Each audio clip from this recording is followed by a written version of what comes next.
भारतीय संघाने न्यूझीलंड विरुद्ध फायनल सामना खेळला।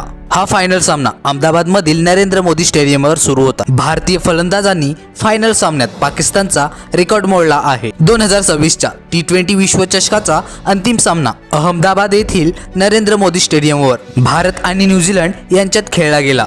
प्रथम फलंदाजी करताना भारतीय संघाच्या सलामीवीरांनी फक्त 50 धावांची भागीदारी करून विश्वविक्रम रचला। भारतीय संघाने प्रथम फलंदाजी करताना 255 धावांचा डोंगर उभारला। भारतीय फलंदाजांनी पाकिस्तानचा विक्रम मोडून टाकला। T20 विश्वचषकाच्या इतिहासात पहिल्यांदाच एखाद्या संघाच्या सलामीवीर जोडीने अंतिम सामन्यात 50 धावांची भागीदारी केली आहे, ज्यामुळे पाकिस्तानचा विक्रम मोडला आहे। यापूर्वी अंतिम सामन्यात कोणत्याही संघासाठी सर्वाधिक सलामीवीर भागीदारी 48 धावांची होती। ही भागीदारी 2009च्या लॉर्ड्स T20 विश्वचषकात श्रीलंकेविरुद्ध पाकिस्तानकडून कामरान अकमल आणि शाहजेब हसननी केली होती। भारतीय सलामीवीरांनी पहिल्या विकेटसाठी 43 चेंडूत 98 धावांची भागीदारी केली होती। संपूर्ण स्पर्धेत फ्लॉप असलेल्या अभिषेक शर्माने अर्धशतकीय खेळी खेळली। अभिषेक अर्धशतक करून बाद झाला।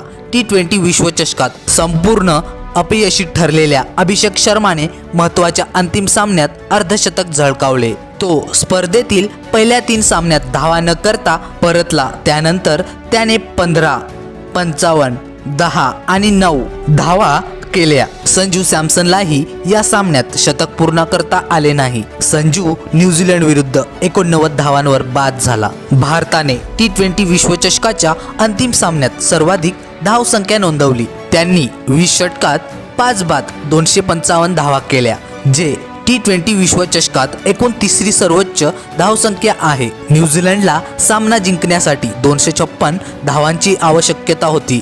संजू सॅमसनच्या विकेटनंतर भारतीय फलंदाजांची एकामागोमाग विकेट पडले। 2026च्या T20 विश्वचषक स्पर्धेच्या अंतिम सामन्यात भारताला एकाच षटकात 3 धक्के पत्करावे लागले।